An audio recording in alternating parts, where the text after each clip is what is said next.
Hello everyone, welcome to Neurosapiens. In today's tutorial, we will learn how to actually hide the VS Code search bar that we see here on the left, which allows you to search within a document that you have open in your VS Code text editor.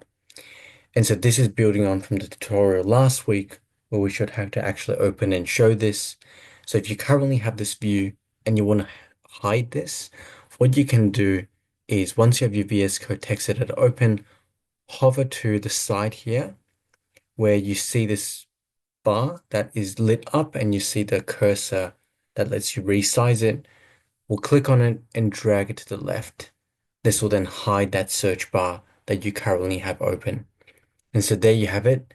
This is how you can hide the search bar that you have open to search within a VS Code document that you have open. If you found this tutorial helpful, please give it a thumbs up, subscribe and click the notification bell for weekly videos. Please share the video with anyone who you think would benefit from the content and comment below what topics you would like to learn. If you would like to support this channel and have the means to do so, the best way will be via my Patreon link in the description below. Happy learning and I'll see you in the next tutorial.